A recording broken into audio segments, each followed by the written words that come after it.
बड़वानी से एक हैरान कर देने वाली तस्वीर सामने आई है, जहां परिक्रमा वासियों के लिए बने आश्रय स्थल में 500 रुपए की रसीद कटने के बाद भी ताला नहीं खुला। नगर पालिका के दावों और जमीनी हकीकत में बड़ा फर्क नजर आया है। आखिर किसके नाम पर हो रही है वसूली और कौन जिम्मेदार है, देखिए हमारी खास रिपोर्ट। राजघाट रोड पुराना फिल्टर प्लांट परिसर। यही नगर पालिका ने करीब 1 करोड़ रुपए खर्च कर नर्मदा परिक्रमा वासियों के लिए विश्राम भवन, विसर्जन कुंड और बाउंड्री वाल का निर्माण कराया। दावा था परिक्रमा वासियों को रुकने, स्नान और शौचालय की सुविधा मिलेगी, लेकिन हकीकत में 500 रुपए की रसीद कटने के बाद भी आश्रय स्थल का ताला नहीं खुला। मंगलवार को बसों से पहुंचे परिक्रमा वासियों से नर्मदा सेवा ट्रस्ट के नाम से 500 रुपए की रसीद काट ली गई, लेकिन इसके बावजूद उन्हें खुले परिसर में ही रात गुजारनी पड़ी। यही खाना बनाना पड़ा और सुविधाएं कागजों में ही सिमट कर रह गयी। गौर करने वाली बात यह है कि नगर पालिका का कहना है अब तक आश्रय स्थल का संचालन किसी भी संस्था या ट्रस्ट को नहीं सौंपा गया है। फिर सवाल उठता है कि वसूली कौन कर रहा है और किस अधिकार से। नर्मदा भक्तों और परिक्रमा वासियों ने इस अवैध वसूली पर नाराजगी जताते हुए तुरंत कार्रवाई की मांग की है। सीएमओ सोनाली शर्मा ने कहा, आश्रय स्थल पर नगर पालिका के कर्मचारी तैनात है, अभी किसी संस्था या ट्रस्ट को संचालन नहीं सौंपा गया है। परिक्रमा वासियों के लिए रुकने की सुविधा पूरी तरह निःशुल्क है। यदि किसी ने वसूली की है तो इसकी जांच कराई जाएगी। एक तरफ करोड़ों रुपए खर्च कर बनाए गए श्रद्धालुओं के लिए आश्रय स्थल, दूसरी तरफ ताले और अवैध वसूली के आरोप। अब देखना होगा कि नगर पालिका इस मामले में कितनी जल्दी और कितनी सख्ती से कार्रवाई करती है।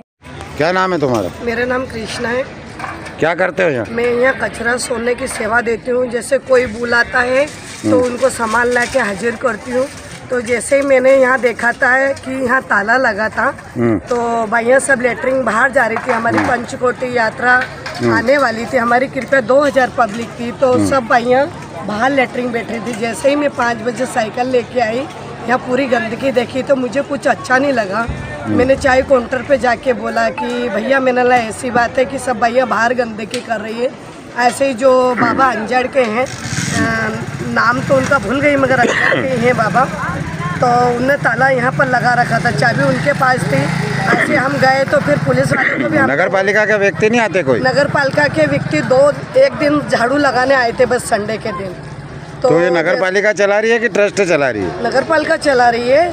तो ट्रस्ट की रसीद कट रही है यहाँ पे? तो हाँ, रसीद कट रही है। तो कोई कितने की बोल रहा है, कोई कितने की बोल रहा है। तो मेरा तो ये मतलब है कि बिल्कुल जरा ध्यान दिया जाए और अच्छा ये गरीब लोगों को सुविधा दिया जाए। और बहुत ही गंदगी फैलाते हैं, मतलब बाहर फैलाते हैं। यह ताला लगा है। नहीं, शुल्क लेना सही मानते हो आप?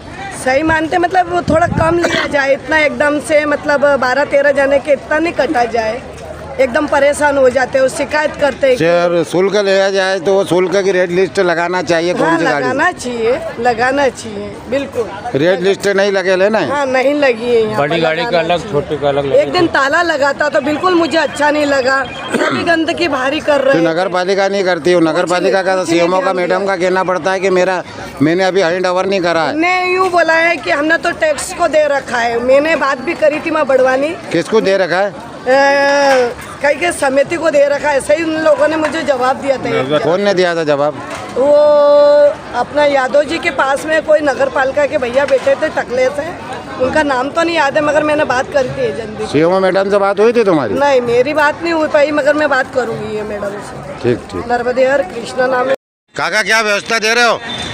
हाँ साहब, व्यवस्था दे रहे हो? ये नगर पालिका की तरफ से दे रहे हैं कि किसकी तरफ से? ट्रस्ट तरफ से। कौन ने दिया ट्रस्ट का? कौन ने दी चीज? कौन है ट्रस्ट का अध्यक्ष? संजय भैया। रसीद काटने का किसने बोल रखा है? उन्होंने बोला। कितने की रसीद काट रहे? दरबार ने। कौन दरबार? क्या नाम है उनका? कितने की रसीद काट रहे हो अभी बसों की? नाइट में बड़ी गाड़ी रुकेगी तो 1100 की। रात में रुकेगी तो 1100 रुपये। हाँ, और सुबह आके खाना नाश्ता बनेगा तो 500 रुपये। वो आप क्या लेते हो यहाँ पे? क्या चौकीदार हो क्या? जी हाँ। क्या तनख्वाह देते हैं आपको? अभी बात नहीं हुई, सेवा में तो दे रहा हूँ ऐसे। तो रसीद काट रहे हो? कितने रोजों से काट रहे हो रसीद? मैं 5 तारीख से। 5 तारीख से रसीद काट रहे हो? ऐसा कितनी बार गाड़ियों की रसीद काट दी होगी अभी तक? आप कहीं अपने पास गिनती तो है नहीं साहब? जब भी टोटल कितनी अंदाजन एक रसीद कितनी कट चुकी होगी अभी तक? नहीं ऐसा कहीं नहीं मेरे पास, गिनती तो नहीं करता मैं। लोग परकमा में? जी हाँ। कहाँ से आए साहब? हरदा जिले से। हरदा जिले के। जैसे ये बस अभी खड़ी करी तो आपको उनका शुल्क जमा करना पड़ता बस का? तो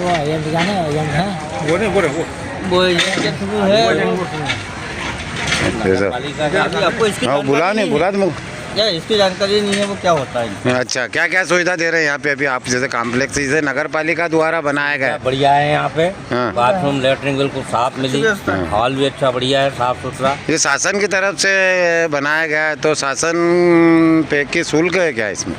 अब ये नगर पालिका के द्वारा बताया जाएगा कि कितना शुल्क है कितना नहीं है, क्योंकि वो तो लेंगे साफ सफाई का चार्ज। सर ये आप बरकम्मा वासी बस लेके आए हो? हाँ, कहाँ से आए हो? खाते गाँव। खाते गाँव से। तो प्रतिदिन आते हो, प्रति साल आते हो? हाँ, साल में 2-3 राउंड। जैसा ये नगर पालिका द्वारा बनाया गया है हाँ, तो ये बसें रुक रही है तो निःशुल्क बसें रुकती है आपकी कि शुल्क देना पड़ता है? कोई रसीद वसीद कटती है क्या? नहीं कर, अभी तक नहीं कटी कोई भी रसीद।